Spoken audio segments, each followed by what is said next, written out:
Abençoe a vida de vocês. Eu acho que nós temos alguns visitantes que nos dão essa grata alegria de poder estar conhecendo essa singela casa de oração, esse povo pequeno e simples, mas que realmente serve a Deus. Deus abençoe você que nos visita, o casal que está nos visitando, sejam bem-vindos, em nome de Jesus Cristo. Deus abençoe, Deus possa e Deus pode. Deus pode todas as coisas. Mas Deus esteja falando também ao seu coração através da sua palavra. Eu gostaria de... Acho que nunca falamos isso aqui antes ou durante o culto, mas para quem não sabe, principalmente aquelas pessoas que estão começando a vir na igreja, nós temos aqui na frente da igreja, do outro lado da avenida, nós temos um estacionamento que faz parte do colégio aqui. Esse estacionamento ele está à disposição de quem quiser. Nós tivemos uma reunião algumas semanas atrás, onde teve gente que colocou o carro na rua de trás, ou botou aqui na van, porque não tinha lugar aqui na frente, né? Então você pode estacionar no estacionamento aqui do outro lado da rua, os portões ficam abertos, especialmente nos domingos. Também gostaríamos de avisar que todas as quartas-feiras nós temos aqui no templo o nosso estudo bíblico. Nós estamos atualmente estudando a carta do apóstolo Paulo aos Colossenses. Já estamos na 43ª semana em que nós estamos passo a passo analisando os contextos, né, os significados, enfim, detidamente cada versículo. Às vezes até a gente se demora algumas semanas, às vezes até num versículo. E é um tempo que o Senhor nos proporciona de nós nos aprofundarmos um pouco mais, para que a gente não fique meio superficial, né? Mas os estudos eles têm esse propósito de nos proporcionar esse avanço, esse aprofundamento no conhecimento da palavra de Deus, dentro das nossas limitações, né? Não somos o dono da verdade, mas Deus tem nos dado graça, a gente tem procurado, né? Se aprimorar, se aperfeiçoar, para que a gente possa estar compartilhando com a igreja, sempre às quartas-feiras, às 20 horas. Gostaria de abrir um texto com os irmãos que se encontra no primeiro livro da Bíblia. Vamos abrir, portanto, Gênesis, capítulo 42. Gênesis 42, versículo de número 7. Gênesis 42, versículo de número 7. O texto diz assim: vendo José seus irmãos, os reconheceu, porém não foi reconhecido por eles. E lhes falou asperamente, e lhes perguntou: de onde vindes? E eles responderam: da terra de Canaã, para comprar mantimento. José reconheceu os irmãos, porém eles não o reconheceram. Versículo 9. Então se lembrou José dos sonhos que tivera a respeito deles, dele e deles, né? E lhes disse: vós sois espiões e viestes para ver os pontos fracos da terra. Até aqui.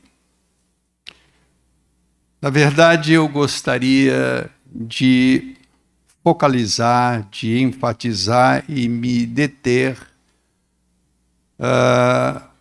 na parte A desse versículo 9, que nos diz que José se lembrou dos seus sonhos, ou dos sonhos que ele tivera a respeito deles.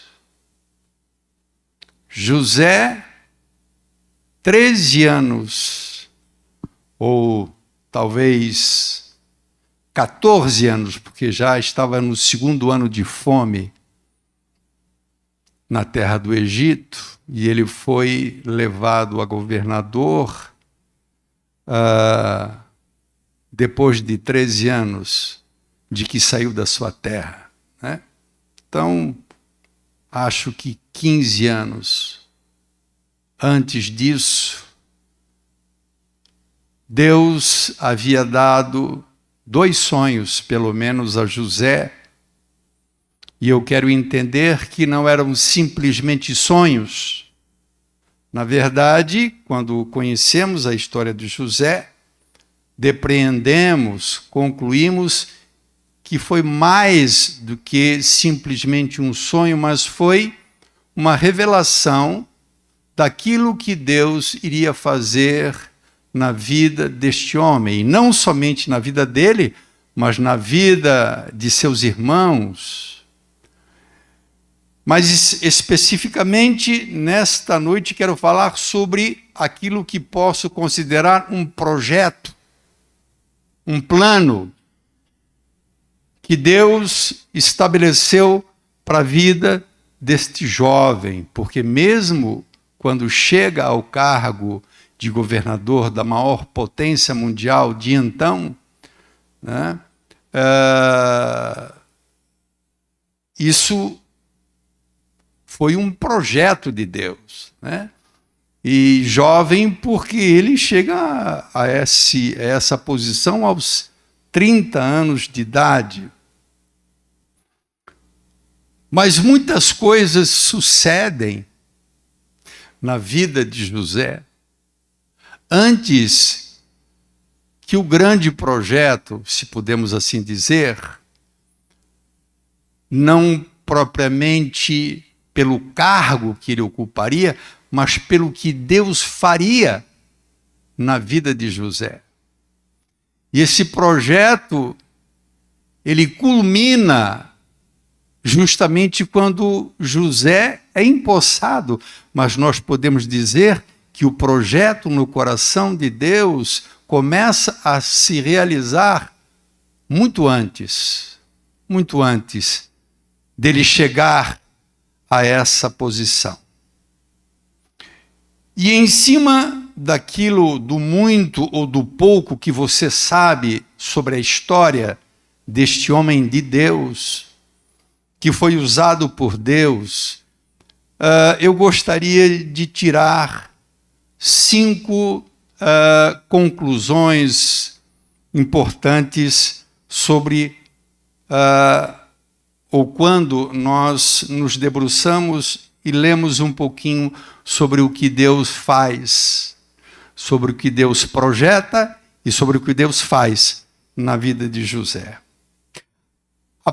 O primeiro ponto que quero colocaria da seguinte maneira: os projetos de Deus para nós, os projetos que são de Deus. Eu não falo dos nossos projetos, eu não falo das nossas intenções, eu não falo dos nossos propósitos, eu falo do projeto, aquilo que Deus tem idealizado e planejado para nós como igreja e individualmente para cada pessoa. Os projetos de Deus para nós, eles fatalmente são infalíveis. Eu não sei se você dessa forma vê, mas os projetos de Deus não poderão jamais serem frustrados. É assim que testifica o servo de Deus Jó, dizendo que nenhum dos teus planos podem ser frustrados. Aquilo que Deus planeja, Ele realiza. todo propósito que está no coração de Deus, ele cumpre, porque ele, acima de tudo, é um Deus soberano. E a sua vontade sempre prevalecerá. A Bíblia diz, operando Deus, quem impedirá? Muitas vezes as pessoas buscam, sem querer e sem saber, colocar as potestades, as trevas, numa posição praticamente igualitária ou igual a Deus. Deus é o Criador, o resto é criatura e criação. Ele é o Deus poderoso. Então, tudo aquilo que Deus projetou para nós, tudo isso com certeza há de se realizar.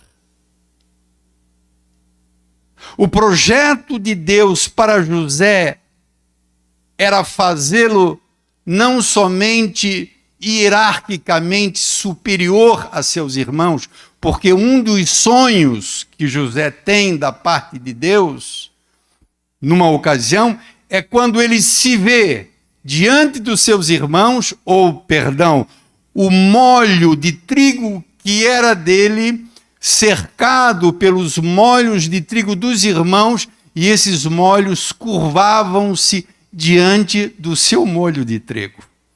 E isso nada mais é do que, evidentemente, uma simbologia de que em algum momento isso iria acontecer com seus irmãos, estando se prostrando diante dele. Mas Deus tinha um projeto muito maior, porque Deus, ele pode fazer infinitamente mais do que pedimos, do que pensamos, né? No coração de José veio algo de posição, mas ele não sonhava, ele não imaginava o que pudesse ser. O projeto de Deus era fazer deste moço o governador, a segunda pessoa da maior potência mundial de então, o Egito. Mas a verdade é que quando Deus, se assim podemos entender, revela, entre aspas, ao coração de José, através do sonho de algo que Deus tinha para ele, passaram-se 13 anos para que isso se cumprisse. 13 anos. A nossa cultura, o nosso jeito, até pela nossa civilização, né? Nós não somos como os orientais, que são mais pacientes, que projetam para a segunda, terceira gerações. Nós somos pessoas que queremos as coisas para já, né? Mas aquilo que Deus projeta para nós, que Deus nos diz hoje, se podemos falar dessa maneira, aquilo que Deus nos fala ao coração hoje, que há de fazer, não significa que Ele fará amanhã. Isso pode levar tempo. Quando Deus chamou Abraão, Abraão tinha 75 anos, e levaram 25 anos, ou levou os 25 anos, para que Abraão tivesse o seu primeiro filho da sua esposa, Sara, de quem descenderia toda aquilo que se tornaria como as estrelas do céu, uma promessa dada a ele. Né? Aos 100 anos. Né? O projeto que Deus tinha para Moisés era um projeto que na cabeça de Moisés iria se cumprir aos 40 anos. E passaram-se mais 40 para que o projeto de Deus para Moisés, que também seria um líder, o maior líder da história, biblicamente falando, e profeta, 40 anos se passaram. Muitas coisas sucederam na vida de José. Não foi somente um tempo de espera para que se cumprisse o projeto de Deus. Foi mais do que isso. Foi um tempo de penúria, foi um tempo de dor, foi um tempo de sofrimento, foi um tempo de humilhação. Muitas coisas aconteceram na vida de José. E muitas coisas, muitas vezes, acontecem na nossa vida, coisas que muitas vezes nós não podemos entender. Por isso mesmo, o segundo ponto em que quero tratar, o primeiro é que os projetos de Deus para nós, eles hão de se cumprir. Mais cedo ou mais tarde, há de acontecer. Em segundo lugar, é que enquanto os planos de Deus para nós não se realizam, coisas que nós não entendemos, coisas que nós não alcançamos, no nosso entendimento, na nossa compreensão, podem acontecer, podem nos acometer.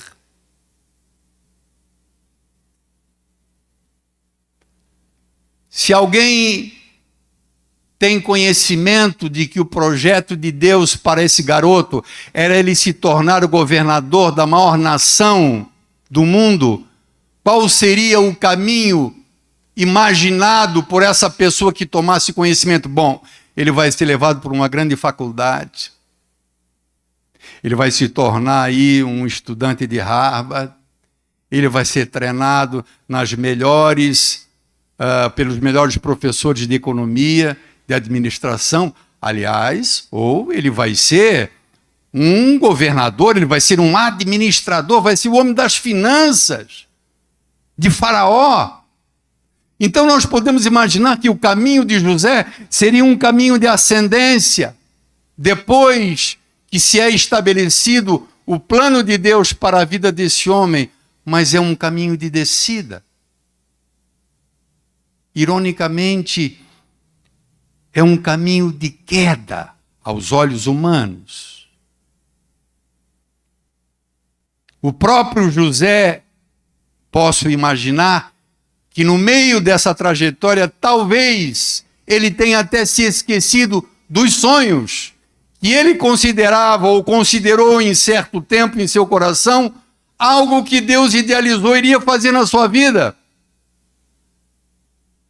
Mas chega num dado momento em que José se vê no fundo, literalmente no fundo de um poço.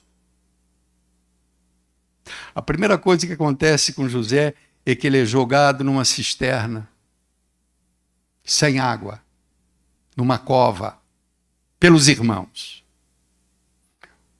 O filho que era predileto de seu pai Jacó, com todo o carinho e atenção de um pai que o amava como um filho predileto, agora ele é tratado pelos seus irmãos dessa maneira. Ele é jogado numa cisterna e eu diria, literalmente, José está no fundo do poço. Muitas vezes, alguém pode se encontrar no fundo do poço e se lembrar de sonhos que no passado os considerou sonhos proféticos para a sua vida. Existem sonhos que não são proféticos. E existem sonhos que nós praticamente temos a certeza que são sonhos de Deus, né? Só quem sonha um sonho de Deus, dado por Deus, e que é um sonho profético, sabe discernir quando é um sonho profético, né? Você imagina, então, você teve há muito tempo atrás uma palavra de Deus, um sinal de Deus, alguma coisa que foi trazida ao teu coração como algo que Deus iria realizar, e passou-se o tempo e você se vê agora como José, no fundo do poço. E os sonhos de Deus onde ficaram? E os projetos de Deus onde ficaram? Esse ou essa seria uma forma natural de se pensar. Quantas vezes se desiste de coisas, de caminhos, uma vez iniciados, porque o caminho não é fácil, o caminho é difícil, e às vezes a gente se apanha amargurado, triste, desanimado. Mas não se lembre, não se esqueça de uma coisa. Quando José foi levado a governador, e ele detém todo o alimento da terra nos seus celeiros, nos celeiros de Faraó, lá no Egito, e os seus irmãos vêm comprar lá no Egito, mandados por seu pai Jacó, lá da terra de Canaã. e eles se curvam diante de José, que era o governador, a Bíblia diz que José se lembrou dos sonhos que ele tinha tido. Às vezes a gente se esquece de coisas que Deus nos falou no passado, de coisas que nós acolhemos em nosso coração como um projeto de Deus para a nossa vida. Mas as cisternas desta vida nos fazem, às vezes, por tempo, esquecermos os projetos que Deus tem para nós. Certamente Deus tem um projeto para cada um de nós, amém? Mas não foi somente isso. José não foi somente jogado numa cisterna. José é vendido para comerciantes como um objeto, como um traste. Um homem, um jovem de valor, amado, paparicado pelo riquíssimo Jacó, agora ele é vendido para comerciantes como uma mercadoria. Ele é vendido pelos ismaelitas. E os ismaelitas, eles levam esse garoto para uma terra estranha, distante, sozinho, distante agora de pai, de mãe, de irmãos, de amigos, da sua terra, e vai para uma terra distante. Sabe em que condição? Não como turista, não como estudante, ele vai como escravo. Então nós podemos entender claramente que o caminho esperado, a partir do momento em que se sabe que esse jovem vai chegar a governador, que o caminho parece que não está certo. O caminho trilhado não está certo. Trabalhar de escravo na casa de um homem em terra estrangeira não é caminho para se tornar um governador, aparentemente. Porque os caminhos de Deus, eles muitas vezes nos são estranhos. E nós precisamos muitas vezes vivê-los para compreendermos na frente.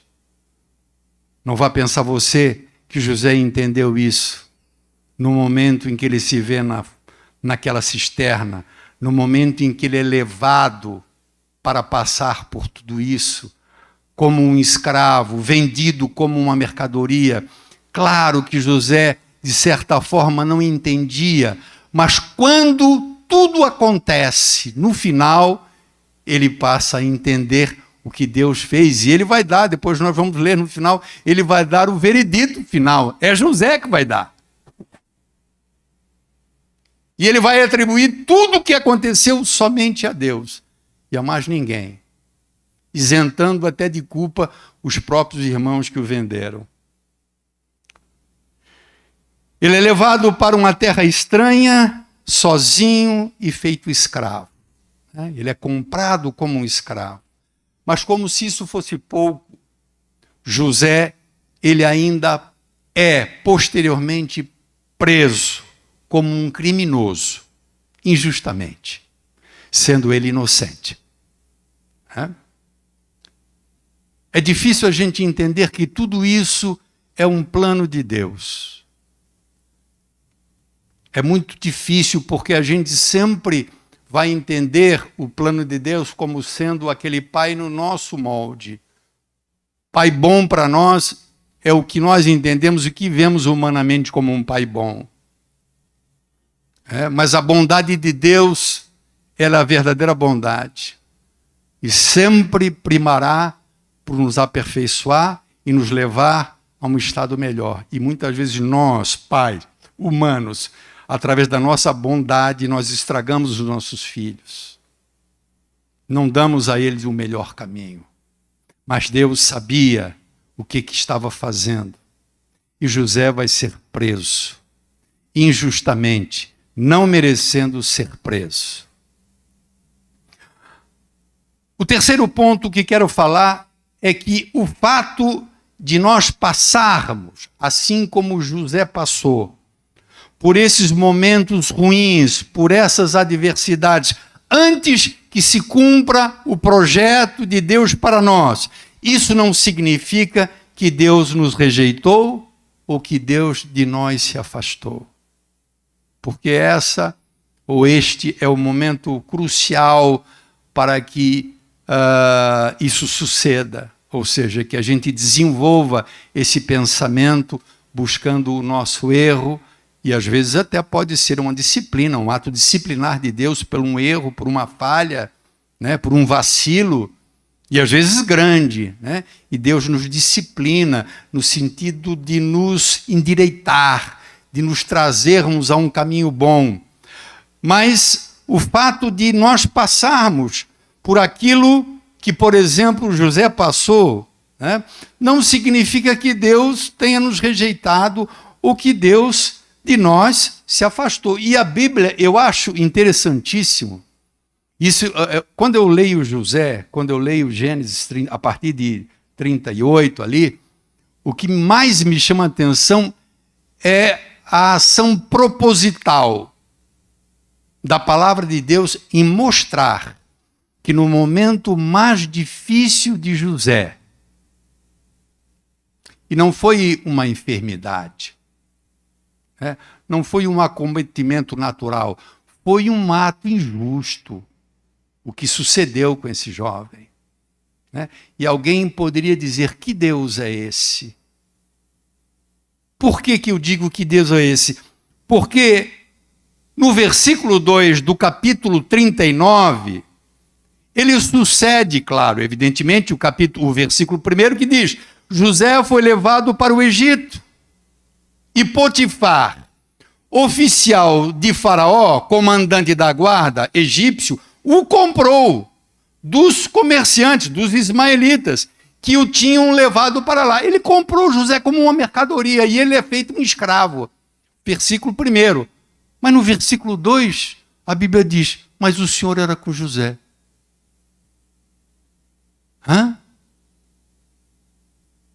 A Bíblia diz que Deus era com José, que veio a ser homem próspero e estava na casa do seu senhor egípcio.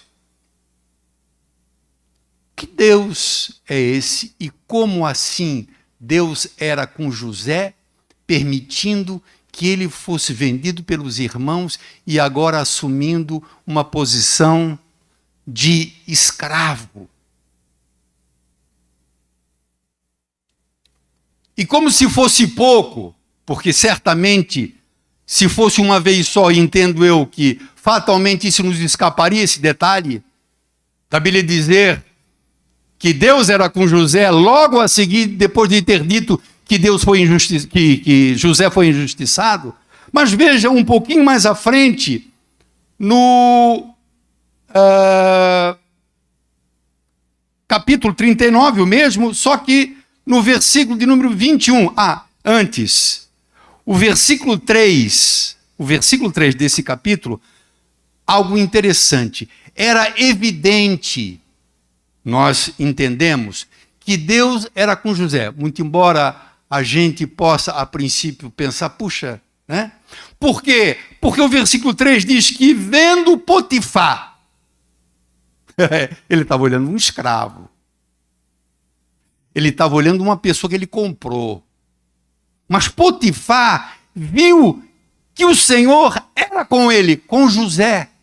Versículo 3, olhe lá na tela. Vendo Potifar que o Senhor era com ele e tudo o que ele fazia, o Senhor prosperava em suas mãos. Então o fato de que Deus era com José, talvez não seja evidente para nós, era evidente para Potifar. Esse homem enxergou que Deus era com José, muito embora ele tenha se tornado um escravo.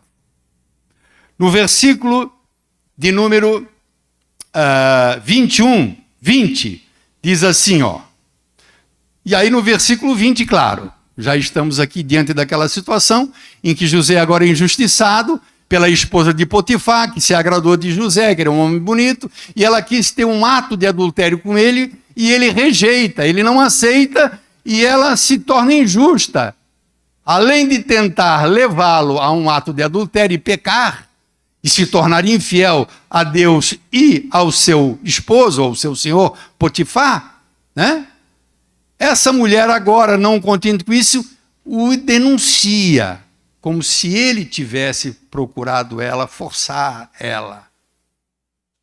E aí ela conta para o esposo, olha, esse hebreu que tu trouxeste para cá, ele tentou me agredir, essa coisa toda. Diz o versículo 20, versículo 19, Tendo o Senhor, no caso Potifar, ouvido as palavras da sua mulher, como lhe tinha dito, desta maneira me fez o teu servo. Então se lhe acendeu a ira. A ira de quem? De Potifar. E Potifar, o senhor de José, o tomou e o lançou no cárcere, no lugar onde os presos do rei estavam encarcerados. E ali ele ficou na prisão. Desceu um pouco mais. Mas o que diz o versículo 21? Lá na tela. O Senhor, porém, era com José. E lhe foi benigno e lhe deu mercê perante o carcereiro. Eu digo assim, irmão, isso não é acaso, né? Isso é a insistência de Deus de mostrar para nós que mesmo quando nós estamos nas nossas adversidades, nos nossos dilemas, isso não significa que Ele nos rejeitou, não significa que Ele se afastou de nós. Lembram-se de Paulo e Silas? Também foram presos injustamente, foram açoitados injustamente, acorrentados injustamente. E a Bíblia diz que eles adoravam a Deus, cantavam cânticos, e o que aconteceu? Deus manifestou a sua glória através de um tremor que abalou a estrutura do cárcere e todas as correntes foram soltas. É como se Deus dissesse através daquele tremor: eu estou com eles. A Bíblia diz isso. O Senhor, porém, era com José. Dificilmente nós diríamos. E eu quero dizer uma coisa para você, que talvez você não tenha percebido quando lê a história de José. Quando José é vendido pelos irmãos e quando ele vai para a casa de Potifar, a Bíblia diz que o Senhor era com José. Quando ele vai ser encarcerado e preso injustamente, a Bíblia diz que Deus era com José. Mas quando ele sobe como governador, a Bíblia não diz que ele era com José. Mas nós sabemos que ele era com José, claro, também nesse momento. Por que eu falo isso? Porque normalmente nós falamos, Deus é com aquela pessoa, porque a gente olha as bênçãos na vida dele, a gente vê a prosperidade dele, a gente vê como ele se dá bem na vida, e a gente diz, certamente Deus é com esse homem. Mas ninguém diz isso que a Bíblia diz. Que Deus é com alguém sendo feito escravo e sendo feito prisioneiro. Porque a visão de Deus, né, o conceito de Deus é diferente dos nossos. E muitas vezes nós entendemos que Deus ele só é com alguém quando se manifesta dessa maneira. Qual maneira? Né? Fazendo alguém progredir, crescer. No caso de José, quando chegou a ser governador. Certamente Deus é com José. Como que não? Um cara desse, né, de prisioneiro, ele chega a governador num dia só, Deus é com ele. Aí é fácil dizer que Deus é com alguém. Nós precisamos entender que aquilo que nos sucede, de bom ou perdão, aquilo que sucede ao homem, de uma maneira geral, de bom, de sucesso, de fama, de riqueza, não obrigatoriamente significa que Deus seja com essa pessoa. Porque muitas riquezas são alcançadas com injustiça, com desonestidade.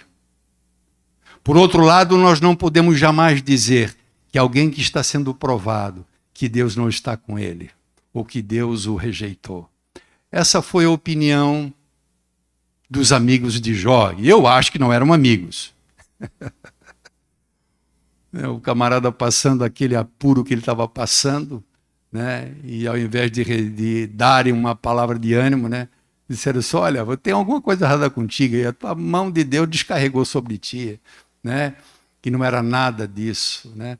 Deus estava mostrando para o nosso arqui-inimigo que Jó era um homem de Deus, que era um servo de Deus e que era fiel a Deus. Né? Como a visão humana muitas vezes está equivocada. Né? Em quarto lugar, eu quero dizer para você que as adversidades e essas lutas pelas quais nós podemos passar antes que se cumpra aquilo que Deus idealizou para nós, podem se tornar uma escola, podem se tornar um treinamento que nos preparam para o momento da realização do plano de Deus. Como assim, pastor? Eu vou repetir. Aquilo que José passou, para ele foi escola, para ele foi treinamento. E eu vou mostrar para você na Bíblia que foi, efetivamente. Né? Muito embora ele tenha sido feito escravo e ele tenha se tornado prisioneiro. Olha só o versículo 3 do capítulo 39, coloca lá na tela, por favor, Romero, e nós vamos ver que essas adversidades, essas lutas que José passou, na realidade foi um preparo para ele. Versículo 2, capítulo 39, o Senhor era com José, que veio a ser homem próspero e estava na casa do seu senhor egípcio. 3, vendo Potifar que o Senhor era com ele e tudo o que ele fazia, o Senhor o prosperava em suas mãos, logrou José mercê, favor, perante o seu senhor, Potifar, a quem servia. E ele o pôs por mordomo da sua casa e lhe passou às mãos tudo o que tinha. E desde que o fizera mordomo de sua casa e sobre tudo o que tinha, o Senhor abençoou a casa do egípcio por amor de José. A bênção do Senhor estava com tudo, sobretudo, o que tinha, tanto em casa como no campo. Potifar, tudo o que tinha, confiou nas mãos de José, de maneira que, tendo-o por mordomo, de nada sabia além do pão que se alimentava. Você está entendendo qual foi o primeiro curso de José como administrador? Ele foi levado a mordomo. Nós não sabemos qual é a experiência que José tinha, né, de administrar uma casa. E era a casa de um homem poderoso, irmãos. Era uma casa de um homem rico, com muitos servos. Né? Então José entra numa escola, irmão, só que não era Harvard. Era na escola da escravidão.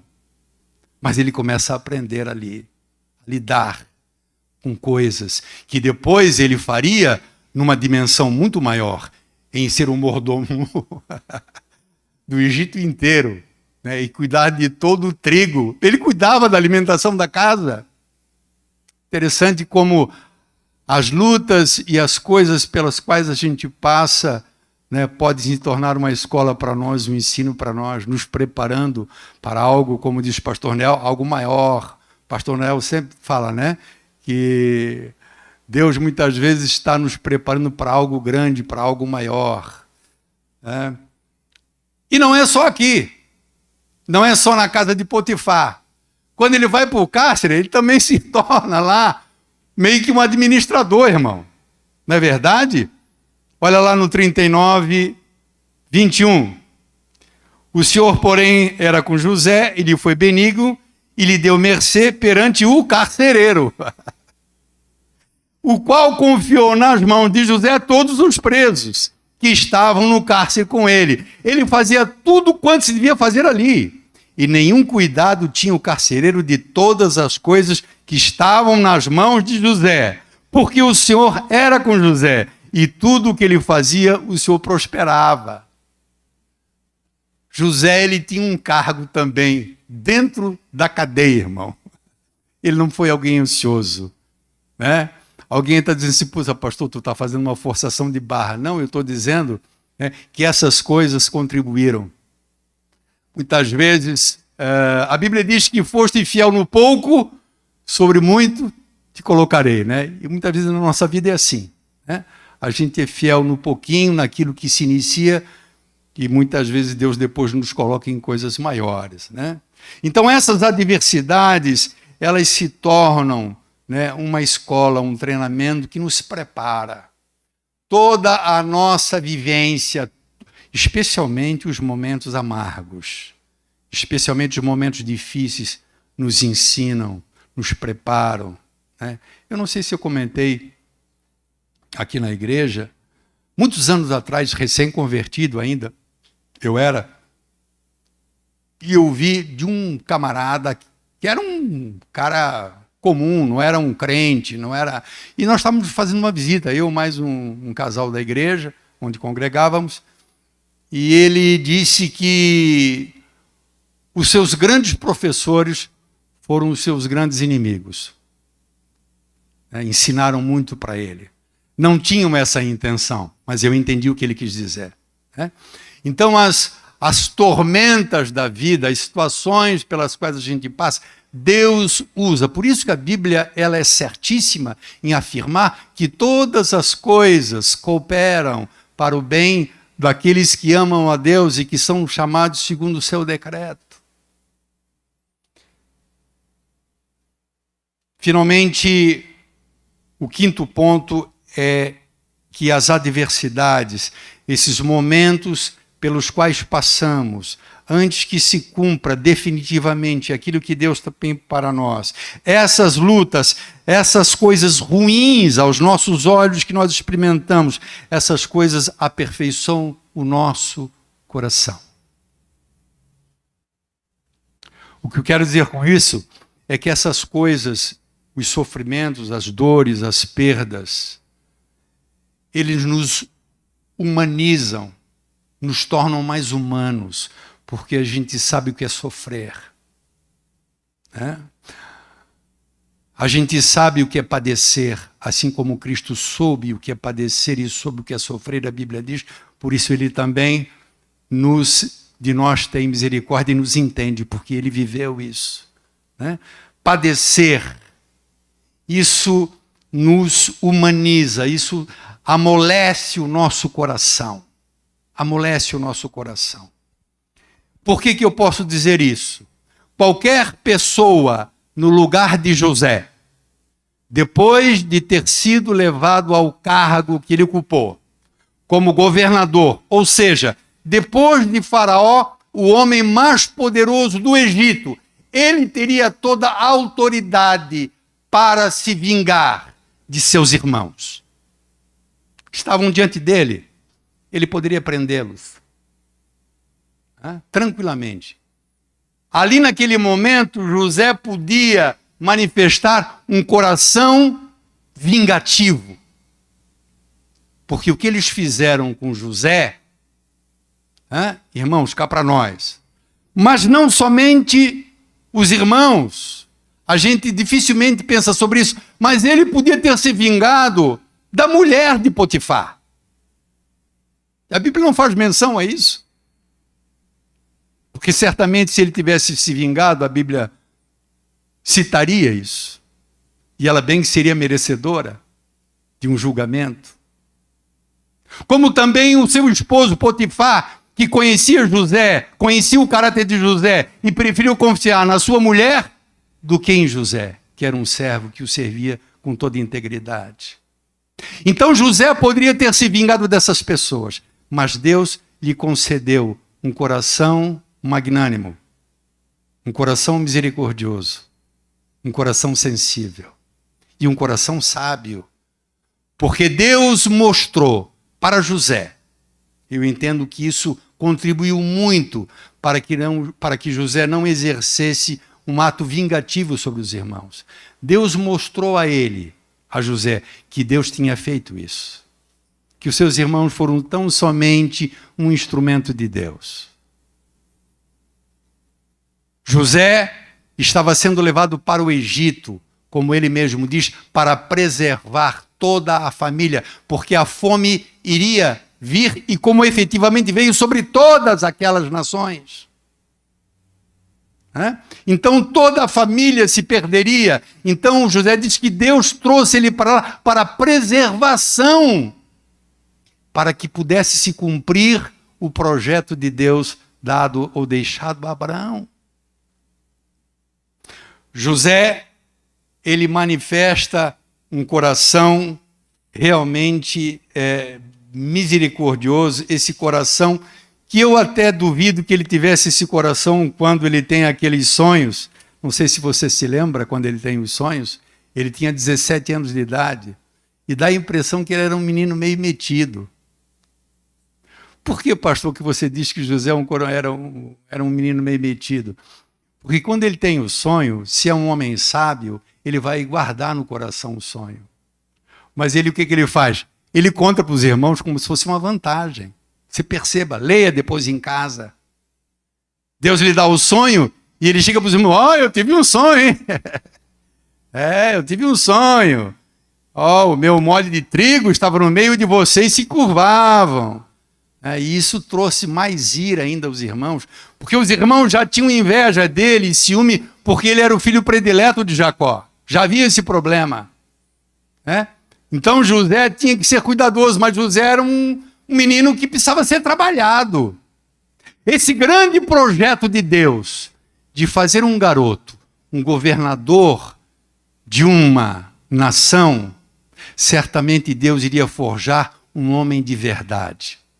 E um homem de verdade aqui não é um homem durão, é um homem sensível, é um homem que sabe como ele soube administrar. Quando ele dá o veredito do sonho do faraó e diz o que tinha que ser feito, o faraó disse: onde é que nós vamos encontrar alguém como esse jovem que tem o Espírito de Deus? Deus deu sabedoria, mas Deus treinou esse jovem desde a sua mocidade, começando pela casa de Potifar, indo depois para o calabouço, dando sabedoria a ele, e José se torna esse homem. Então o projeto de Deus, quando a gente analisa a história do início ao fim, a gente vê que o plano de Deus é perfeito. Porque não poderia subir naquele trono alguém, ou naquele cargo, alguém melhor, mais qualificado, mais preparado e mais lapidado do que José. Normalmente a gente tem a ideia de que os reis são tiranos, e muitos deles foram. Mas, biblicamente falando, a Bíblia exalta o rei tipo Davi, tipo Salomão, homens sábios, que sabem entender a necessidade dos pequenos, que se sensibiliza, que não é vingativo. Deus preparou o coração desse homem. Deus tinha um projeto e realizou. Certamente Deus tem um projeto para você. Certamente Deus tem um projeto para mim. Eu não sei se o projeto de Deus já se realizou na minha vida. Deus o sabe. Mas uma coisa eu sei, que antes daquilo que Deus tem para nós se concretizar, muitas coisas passam pela nossa vida. E tudo isso é preparo, porque o plano de Deus sempre será perfeito. Quem sabe você está no fundo do poço. Quem sabe se você está na prisão. E você diz consigo mesmo: puxa, Deus, onde é que estão os meus sonhos que tu me deste? Onde é que está aquela certeza que eu tinha de que tu irias me conceder tal coisa, fazer isso na minha vida ou aquilo? Onde é que ficou os teus sonhos, Deus? Porque você pode estar numa situação muito difícil. Com muitos homens foi assim que Deus fez. Davi foi ungido rei ainda garoto. Ele foi ungido rei. E você olha para a história de Davi até o momento em que ele é empossado como rei, como ele toma posse. Tudo o que ele passou, tudo o que ele experimentou. Perseguido pelo rei Saul, se escondia, fugia, vivia como um fugitivo, se refugiou em terra estrangeira, chegou a um ponto de quase se aliar com nações estrangeiras. Na cabeça desse garoto, como ficava a unção de Samuel sobre a cabeça dele, que seria rei? Mas Deus não cumpriu? Deus cumpriu. Assim será com a gente. Não importa o tempo. Se é 13, se é 20, se é 30, o tempo é de Deus. Fique de pé em nome de Jesus, amado.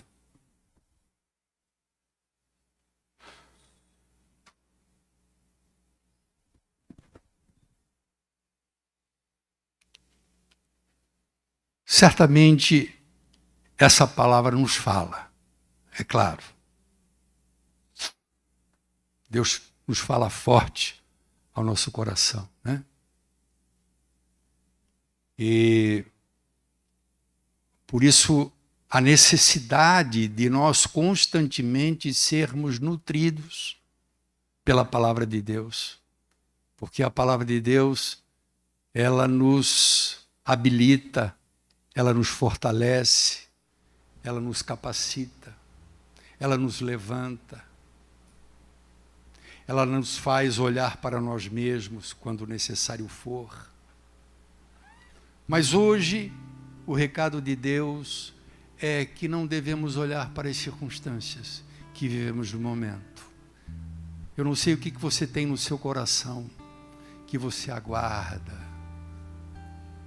Ananias, o marido de Isabel, pai de João, o Batista, durante muitos anos ele orou por um filho. Muitos anos. Passado muitos anos, ele já velho, e ela uma estéril. Um dia, o anjo aparece para ele e diz que ele seria pai. E ele diz: como pode isso? Um homem que orou por isso. Muito tempo orou por um filho. E eu sempre digo que a única explicação para a incompreensão de Ananias, quando ele ouve a notícia do anjo que a sua mulher ia gerar um filho, é que ele tinha perdido a esperança. As suas orações ficaram lá atrás. Porque se ele tivesse recebido a resposta nos primeiros dias das suas orações, ele certamente creria, disse: puxa, Deus está respondendo a minha oração. Mas passou-se muito tempo, ele ficou velho. Quem sabe ele nem se lembrava mais daquelas orações. No coração dele estava: Deus não quer que eu tenha filhos. E agora velho, a mulher estéril, já se sabia que ela era estéril. Como é que vai ser isso? É como se o anjo dissesse: cara, e as tuas orações? Onde é que ficou? Você não orou? Deus está atendendo agora. Coisas pelas quais nós oramos, e muitas vezes, com o passar do tempo, nós nos esquecemos. Não nos esqueceremos, não devemos nos esquecer daquilo que temos colocado diante de Deus, mas especialmente daquilo que Deus tem colocado em nosso coração. Amém? Não importa o tempo, não importa. Não importa o tempo. Eu queria orar por você. Eu gostaria que você saísse do teu lugar. Se você acha que a palavra falou ao teu coração e você diz: pastor, eu gostaria de receber uma oração, sai do teu lugar e vem à frente em nome de Jesus agora. Queria convidar também o pastor Daniel, não sei onde é que está o pastor Daniel, viesse à frente. Samara, vem aqui à frente. Gostaria de convidar para vir aqui à frente, estar orando por essas pessoas, por essas vidas. Em nome de Jesus. Irmão Sírio, pode vir aqui à frente. Vamos estar orando. Coloque-se na presença de Deus. Se você quiser tomar assento, você pode tomar assento. Nós vamos estar orando por essas vidas.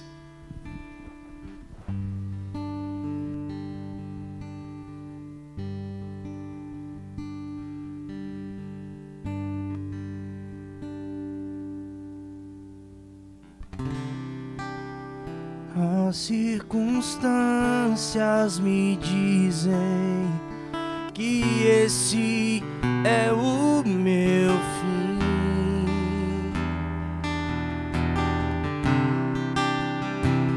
O meu medo me diz que Jesus se esqueceu de mim, mas eu sei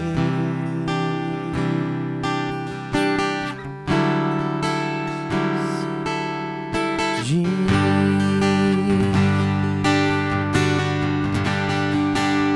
Eu sei que existe um rio que brota do trono de Deus. Eu sei que existe cura que emana do seu coração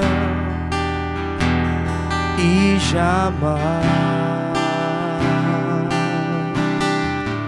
vai se esquecer de mim.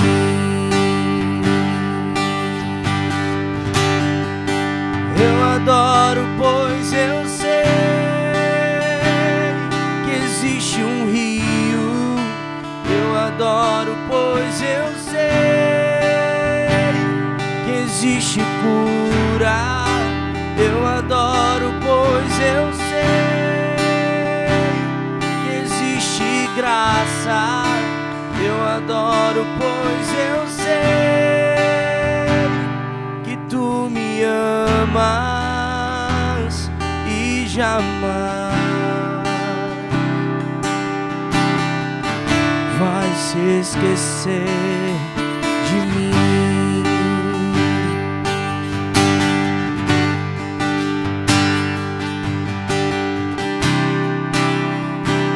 As circunstâncias me dizem que esse é o meu fim.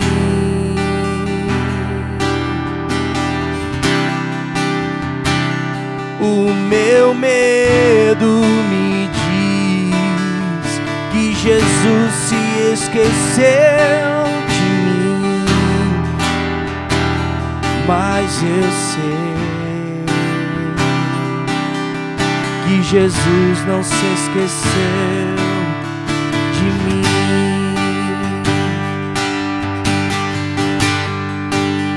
Eu sei que existe um rio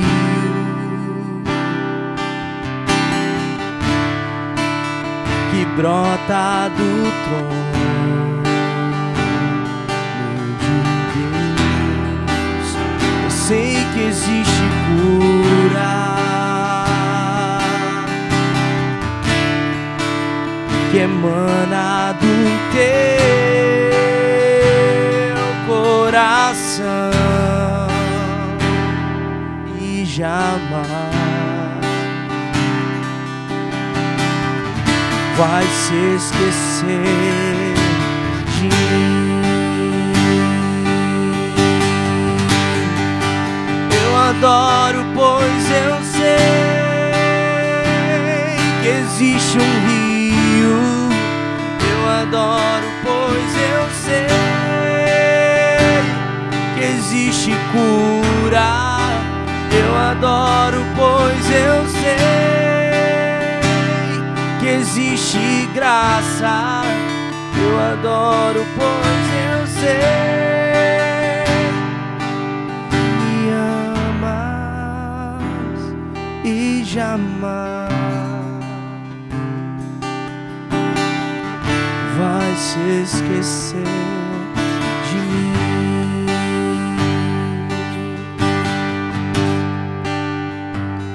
E jamais vai se esquecer de mim.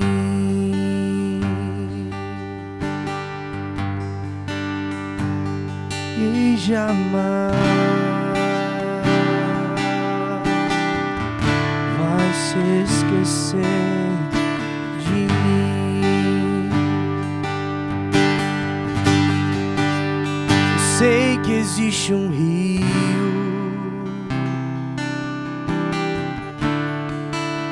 que brota do trono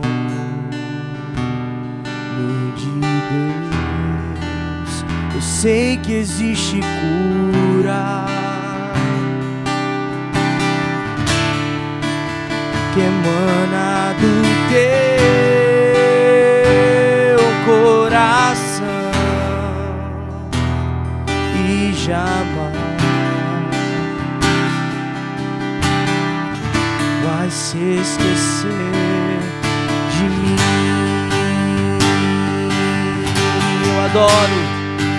Eu adoro, pois eu sei que existe um rio.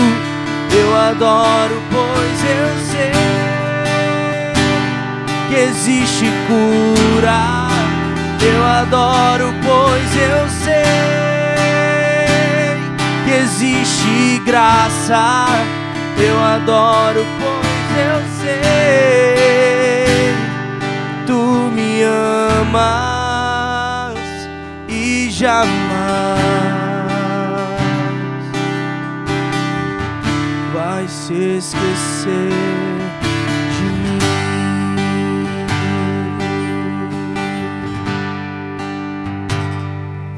jamais vai se esquecer de mim.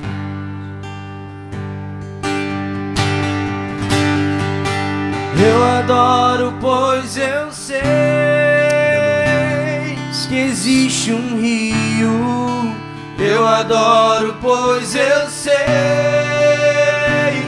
que existe cura. Eu adoro, pois eu sei que existe graça.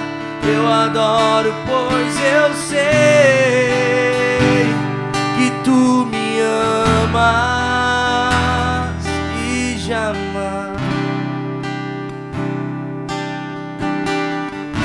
vai se esquecer de mim.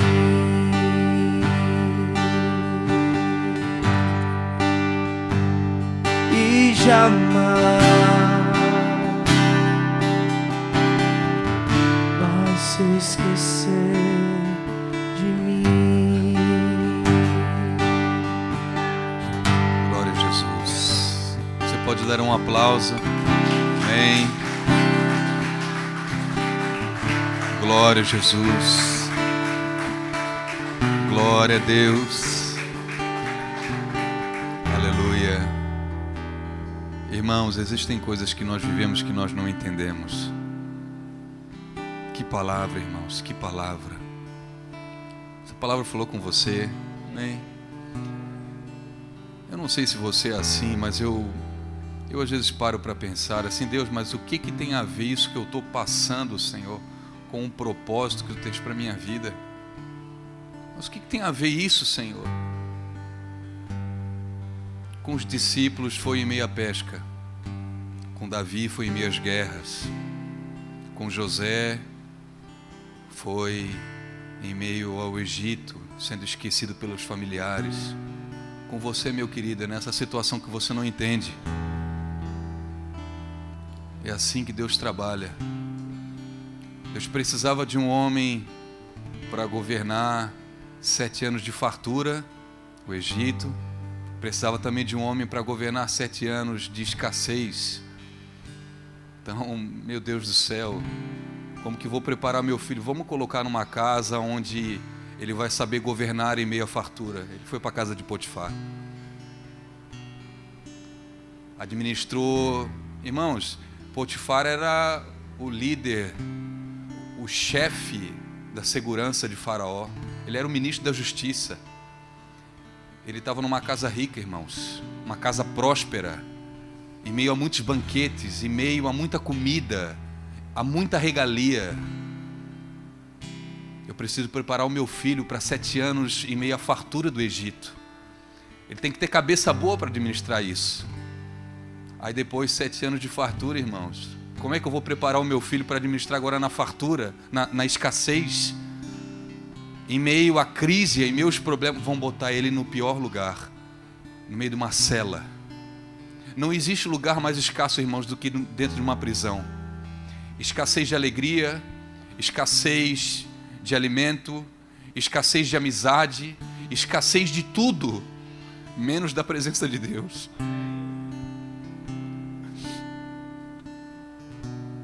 Mas o que tem a ver ele ser vendido pelos irmãos?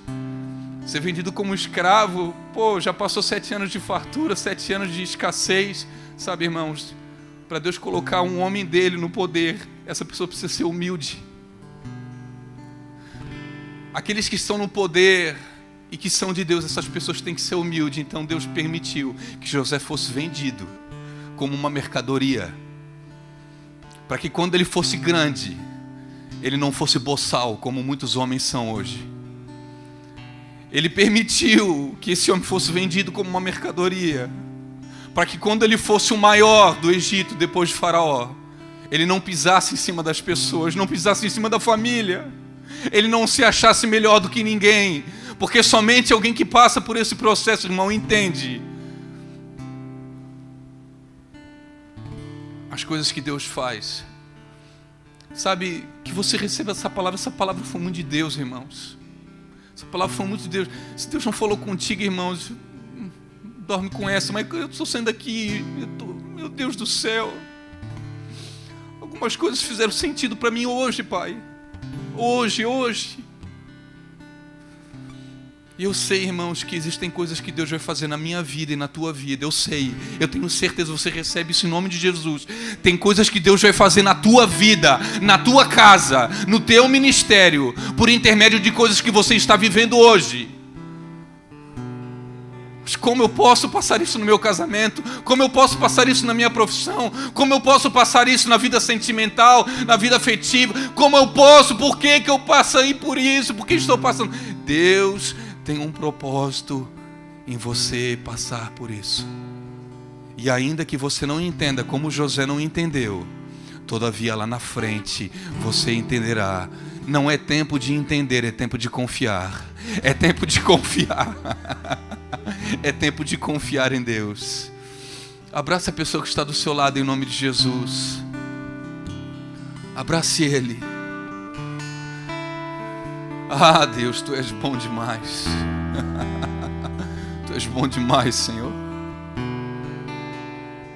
Obrigado, Deus, por eu estar aqui nessa noite com os meus amigos e os meus irmãos. Obrigado por esse privilégio, Pai. Não existe melhor lugar do que estar na Tua presença. Não existe, Pai. Nenhum lugar é melhor do que estar, Senhor, diante da Tua palavra, diante dos louvores, diante da igreja. Que o Senhor nos tire tudo, Pai, mas não nos tire da Tua presença. A Tua presença em meio à igreja, em meio aos irmãos, é o melhor lugar para nós estarmos. Que o Senhor nos dê uma semana abençoada debaixo da Tua graça. Em nome de Jesus nós oramos. Amém, amém e graças a Deus. Amém, querido, você vá na paz de Jesus, que Deus te abençoe.